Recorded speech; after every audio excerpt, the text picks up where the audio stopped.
plus susu gitu ya.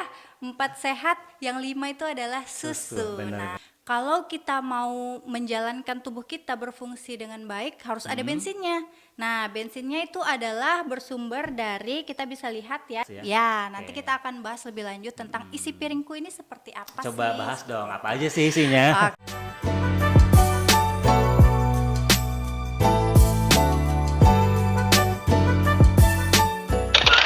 Halo Isai Kabar Taka, senang sekali rasanya bisa berjumpa kembali di podcast Dinas Kesehatan Penajam Pasir Utara.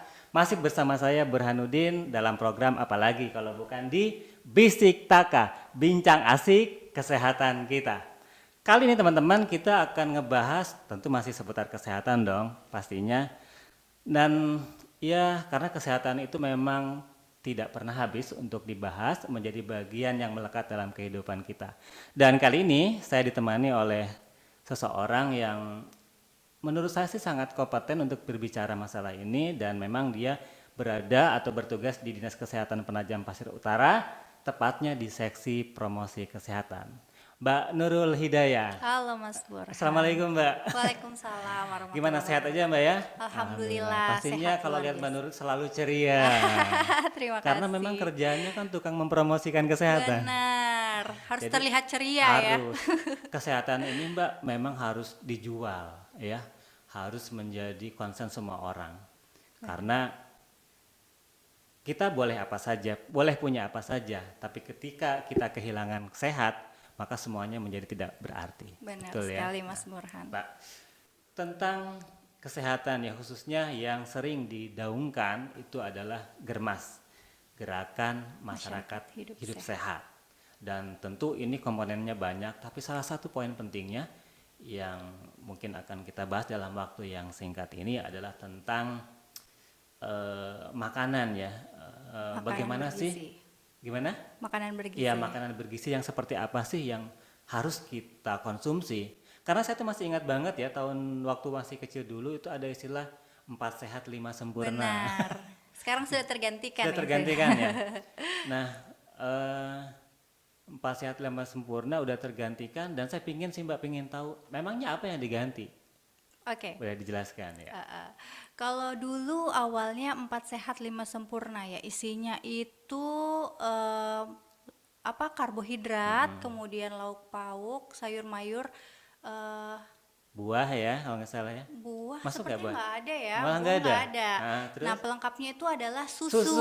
saya Ya, ingat susu. ya, pokoknya plus susu gitu ya.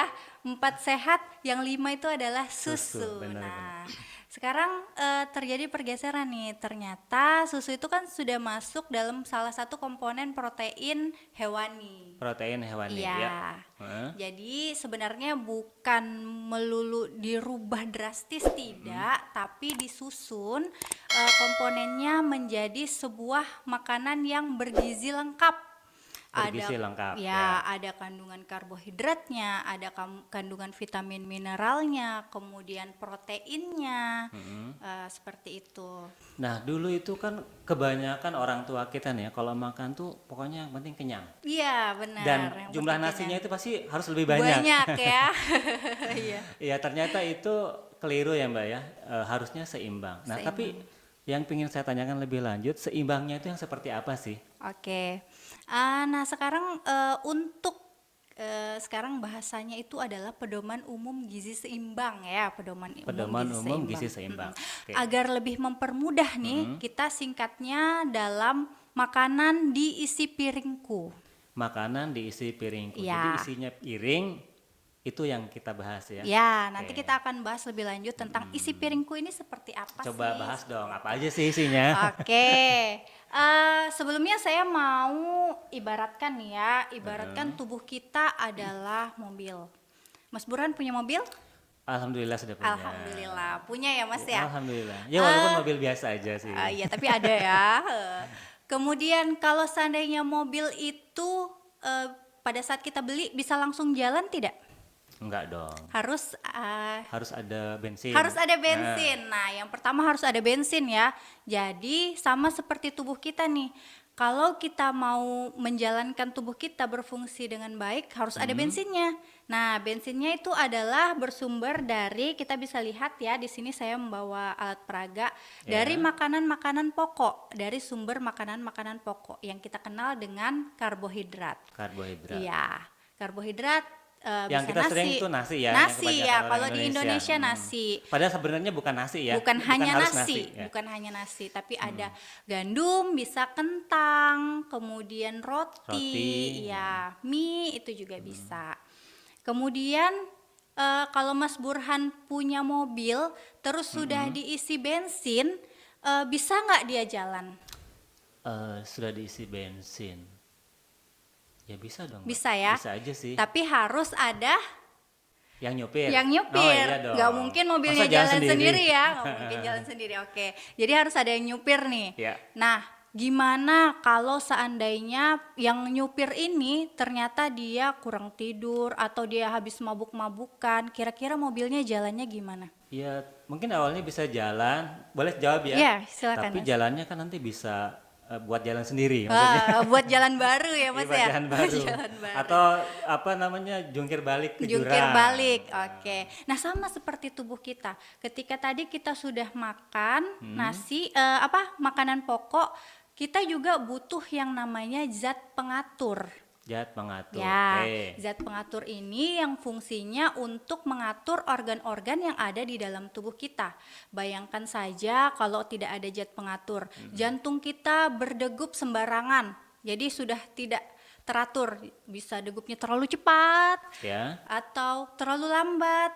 Kemudian ginjal kita juga tidak berfungsi secara normal kalau tidak ada oke. metabolisme yang baik ya. Bayangkan saja seperti itu. Nah, untuk itu kita membutuhkan juga nih zat pengatur yang berasal dari sayur dan buah. Nah, itu pentingnya sayur dan buah buat tubuh kita. Jadi sayur dan buah itu termasuk dalam zat pengatur Zat ya? pengatur, sumber vitamin dan mineral. Kok bisa jadi ngatur gimana emang ceritanya itu? Ya, jadi makanan-makanan seperti sayuran dan buah ini kan banyak mengandung vitamin dan mineral. Yes. Ya, vitamin dan mineral kita tahu fungsinya sebagai kalau kita sebutnya sebagai mikronutrien ya. Mikronutrien. Ya, mikronutrien. Kalau ada mikro berarti ada makro ya? Benar, ada makro. Zat makronya tadi ada dari karbohidrat. Nanti kita bahas nih tentang Boleh, lauk pauk boleh. ada. Nah, kalau yang khusus buat sayur dan buah ini ada mikronutrien. Nah, vitamin dan mineral itu fungsinya dalam tubuh kita itu membantu dalam proses metabolisme tubuh. Seperti itu. Makanya dia yang mengatur bagaimana kinerja organ-organ tubuh kita. Seperti itu. Berarti kenyang aja nggak cukup. Kenyang ya? aja nggak cukup. Oke. Dan nah ini masalahnya. Belum selesai Mas, Belum maaf. selesai kan? Iya, belum. Mohon maaf Oh, ya, ya saya sudah, potong ya. lanjut, Oke, lanjut. tadi kita sudah punya mobil, kemudian kita sudah isi bensin, kemudian kita sudah punya supir nih. Supirnya yang bagus tentunya ya, karena kita sudah makan sayur dan buah. Yes. Tapi nih ya, kalau seandainya mobil ini kita pakai terus-menerus tanpa kita servis, apa yang akan terjadi? Ya bisa rusak mobilnya. Bisa rusak ya. rusak. Nah, itu dia. Tubuh kita juga seperti itu. Oh Kalau iya? kita pakai Bisa juga gitu? Ya, terus-menerus bekerja, itu kan harus ada pergantian sel-sel tubuh ya. Harus ada sel-sel tubuh misalnya yang rusak harus diganti, sama seperti mobil. Kalau misalnya rusak apanya harus cepat diganti supaya yang lain tidak ikut rusak, seperti itu. Sama dengan tubuh Oke. kita. Nah, untuk memperbaiki sel-sel tubuh kita yang rusak supaya cepat diperbaiki, kita butuh makan zat pembangun namanya. Zat pembangun. Zat pembangun. Apaan lagi itu? Nah, zat pembangun itu bersumber dari protein. Protein. ya. Protein ada dua ya, protein nabati dan protein hewani. Kita sebutnya dengan lauk pauk, seperti itu. Lauk pauk. Ya. Nah, jadi kalau kita sudah punya mobil nih ya, sudah ada bensinnya, kemudian sudah sopirnya yang bagus nih, sudah ada zat pengatur yang bagus, kemudian juga kita servis setiap saat. Nah, Berkala ya. berkala, kira-kira mobilnya jadi bagaimana? Iya, jadi enak dipakai. Jadi enak dipakai ya. Nah, sama dengan Penumpang tubuh juga kita. nyaman. Nah, penumpang juga nyaman. Jadi sama dengan tubuh kita ya. Ya. Ternyata kalau kita sudah makan makanan yang bergizi seimbang, itu insya Allah kita akan sehat. Oh, oke. Paham, Seperti paham. itu. Oke, lanjut. Nah, terus Mbak gini, kalau apa ya? Kalau makanan-makanan yang tadi itu yang porsi seimbang itu apakah ada standarnya? Misalkan, karena gini, kebanyakan orang, "Wah, kalau gitu makanan itu kayaknya makanan mewah deh kayak gitu." Heeh. Atau sepertinya itu bisa didapat dengan mudah dengan kos yang rendah. Bisa nggak kayak gitu? Iya. Dengan kualitas yang sama bagusnya gitu. Iya. Kan kalau tadi kita umpamakan kalau ngerawat mobil itu kan ada oli, tapi oli juga kan ada yang mahal, ada yang murah gitu. Makanan juga kan sama ya, gitu. Sama. Ada yang mahal, ada yang Nah, murah. sama. Tapi Oke. kita pengennya murah tapi berkualitas. Ya, benar. Bisa didapat. Bisa tentunya. Jadi ini juga ada aturan takarannya supaya dia tetap berkualitas ya. Oh ya? Hah? Jadi makanan-makanan yang kita makan yang katanya harus membuat kita sehat tadi itu kan yang kita konsumsi itu tidak harus dari makanan-makanan yang terlihat mahal. Jadi contoh ya, kalau tadi saya bicara untuk makan sayur dan buah. Buahnya itu tidak mesti buah yang kita kenal mahal kayak apel, anggur, stroberi, tidak mesti Nggak seperti harus itu, itu nggak ya. harus seperti itu. Tapi makanan-makanan yang ada di sekitar kita seperti pepaya, jeruk tentu banyak di sekitar kita ya. Pisang, Pisang boleh? Oh, boleh. Nah itu juga adalah makanan-makanan yang berkualitas, memiliki kandungan gizi yang baik. Dalam prinsip makanan, ilmu gizi itu tidak ada dinyatakan bahwa tidak ada satu jenis makanan pun yang memiliki kandungan gizi lengkap. Jadi tidak ada satu makanan tapi itu lengkap banget, Ya, nggak ada ya? nggak ada. Pasti butuh teman-temannya. Butuh temennya. Nah, makanya kita harus makan banyak ya, beragam. Saya tuh padahal pinginnya ada satu makanan cukup saya makan satu tapi Maunya udah lengkap gitu ya gitu. langsung. Nggak ada. Jadi ada yang bahkan diklaim sebagai makanan superfood yang semuanya lengkap.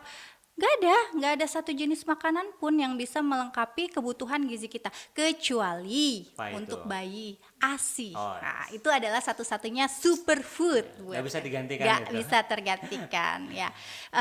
Boleh sedikit ya Mas Burhan ya. Ya, Tadi kan saya baru jelaskan bahwa kita harus mengkonsumsi makanan yang harus ada zat pembangunnya, zat pengatur dan karbohidratnya. Nah, porsinya seperti apa sih? Boleh ya Mas Burhan ya? Harus tahu dong, Ya, iya, porsinya iya. seperti apa? Bolehkah tadi yang seperti Mas Burhan kalau katanya orang tua dulu nasinya tuh yang penting banyak gitu, yang penting kenyang gitu ya. Kenyang. Oke. Ternyata untuk memenuhi kebutuhan harian kita itu cukup isi piringku seperti ini ya. Mungkin bisa dilihat bahwa dalam satu isi piringku ini kalau dibagi dua, yang separuhnya, setengahnya isinya makanan pokok dan lauk pauk. Yang kanan kiri dari kamera Sembarang, ya. pokoknya yang separuh isinya makanan pokok Oh, dan iya. lauk pauk. Yang separuhnya lagi isinya sayur dan buah. Nah, untuk komposisi makanan pokoknya itu 2/3 dari banyaknya Keseluruhannya itu ya? keseluruhan isi 2/3 piringku nih. ya. Jadi kalau dibagi ini kita akan membentuk huruf Y ya, bisa mungkin dilihat. Nah, seperti ini ya. Iya, huruf Y itu. Ya, huruf Y ya seperti ini. Jadi untuk setengahnya yang 2/3 diisi makanan pokok, kemudian sepertiganya diisi oleh lauk pauk, kemudian yang separuhnya lagi 2/3 isinya sayur. Jadi yang banyak tuh sayur. Jadi komposisi sayur dan komposisi dari karbohidrat itu sama. Oh, Nah, gitu ya. komposisi buah dan komposisi dari lauk pauk, protein itu sama. Seperti Ini itu. penting banget ini. Dan gini, Mbak, apa namanya? Sayur, buah-buahan itu sebetulnya mudah kita dapat ya, tapi kebanyakan nih khususnya anak-anak itu kan sesuatu yang males ya. Tapi jujur sih, anak saya sendiri itu sulit makan sayur. Justru dia seneng dengan makanan yang sifatnya instan. Ya. Boleh ya mie atau apa nama istilahnya junk food ya. Junk food, nah. Padahal itu gimana itu? Nah, itu dia makanya kita selalu sekarang ini ya sedang menggalakkan, mengkampanyekan nih isi piringku ini. Supaya dalam konsumsi harian kita tetap mengkonsumsi semua makanan yang seperti yang tadi saya ceritakan itu ya. Karena memang sekarang terjadi pergeseran nih, Apa itu? khususnya anak-anak gitu ya, suka sekali makan, bukan anak-anak saja, remaja, Dewasa ibu-ibu, juga ya ibu-ibu kayaknya. milenial ya, lebih tertarik dengan makanan-makanan instan ya, yang seperti Mas Burhan tadi ceritakan. Terus khususnya buat anak-anak, dia tidak suka sayur ya, karena tidak terbiasa. Jadi karena nggak terbiasa aja Tidak sebenarnya. terbiasa. Jadi selalu kita upayakan bahwa kalau misalnya ngasih makan anak-anak nih ya, kalau misalnya dia nggak mau banyak, ya sedikit-sedikit aja nggak apa-apa. Yang penting dia mengenal rasa sayur. Lama kelamaan, insya Allah dia akan terbiasa. Dan kalau dia sudah terbiasa, insya Allah dia akan dengan mudah makan yang Jadi seperti. kalau gitu buat ibu-ibu nggak boleh bosen ya. Ya, jangan pernah Walaupun bosan mungkin ngajakin. awalnya karena nggak dibiasakan dan ibu mungkin nggak paham, tapi setelah paham nih, mulai ngerti, itu masih bisa ya masih ada peluang untuk anak-anak tuh jadi mau, Bisa, masih bisa bisa. ya. Tapi Sedikit-sedikit. kan ada loh sampai dikejar-kejar anaknya itu lari-lari. Jangan juga sampai yang dipaksa gitu ya. Nah, Mungkin gimana bisa. caranya supaya mungkin ngebujuknya atau ada teknik-teknik khusus Oke, nggak? jadi mungkin bisa gini ya. Misalnya sayurnya, kalau misalnya dia suka sama snack-snack nih, nah snacknya itu dicampur dengan sayuran. Misal kalau mau bikin kroket atau kalau mau bikin dadar jagung, biasanya anak-anak suka tuh kan. Yes, Itu bisa dicampur dengan wortel sedikit misalnya. Jadi masuk sayurannya di situ. Seperti itu. Jadi harus kreatif ya. Harus kreatif. Nah, Mbak, ini mungkin bagian terakhir nih. Kan sekarang itu banyak orang yang sakit ya. Apa ya? Kalau dulu itu orang sakit kayak misalkan diabetes, kencing manis, jantung itu itu sakit miliknya orang-orang kaya, milik orang-orang kota. Ya. Nah, sekarang kayaknya udah nggak kenal lagi, mau kota mau desa, bahkan bukan cuma dalam usia muda pun udah ada yang kena diabetes banyak, yang hipertensi juga gitu. Apakah ini kira-kira ada hubungannya juga penyebabnya dengan tidak terpenuhinya gizi yang seimbang? Benar. Ada ya? Iya, jadi ada memang Mas. Makanya selain isi piringku ini, dalam pesan isi piringku itu di sebelahnya juga dilengkapi dengan konsumsi 8 gelas air per hari dan kurangi gula, garam serta 8 gelas lemak minum air sehari ya? Air sehari. putih itu ya? Air putih. Kurangi Sehari. garam. Kurangi gula, garam dan lemak. Karena memang tidak dipungkiri ya, masyarakat kita sekarang ini suka sekali dengan makanan-makanan serta minuman-minuman yang manis, asin, serta makanan-makanan yang berlemak ya. Iya sih memang. Karena apalagi di zaman sudah teknologi maju, semua dimudahkan. Benar Mau sekali. makan, pesan makan tinggal Ya, tinggal semua ada di dalam genggaman gadget tangan ya. genggaman. Oke, Mbak Nurul, terima kasih sudah banyak berbagi banyak hal sih ya. Dan saya suka ya karena perumpamaannya tadi enak untuk diingat. Jadi ada mobil ya kan, perlu bensin, supirnya yang bagus. Jadi untuk ditangkap tuh masuk akal gitu. Kalau udah masuk akal biasanya masuk kantong juga. Dan yang pastinya tujuannya adalah buat kesehatan kita. Iya, kita berharap semua masyarakat Penajam Pasir Utara itu merubah perilakunya menjadi perilaku yang lebih sehat. Karena dengan sehat maka tentu akan lebih produktif. Dengan produktif tentu ya kita tahu ya. Jangan sampai kita mengabaikan kesehatan, justru akibatnya malah nggak produktif dan semua menjadi korban. Benar. Keluarga dan sebagainya. Oke, Mbak Nurul, lain waktu kita sambung lagi ya. Terima kasih Luar Mas biasa Burhan. penjelasannya. Oke teman-teman, sahabat semua, demikian tadi bisik-bisik kita. Dan tetap terus stay di channel ini, jangan lupa untuk subscribe, like, dan aktifkan notifikasinya agar tidak ketinggalan informasi-informasi di bisik-bisik selanjutnya. Di mana lagi kalau bukan di Bisik Taka, bincang asik kesehatan kita. Terima kasih sudah menonton video ini dan wassalamualaikum warahmatullahi wabarakatuh. Waalaikumsalam.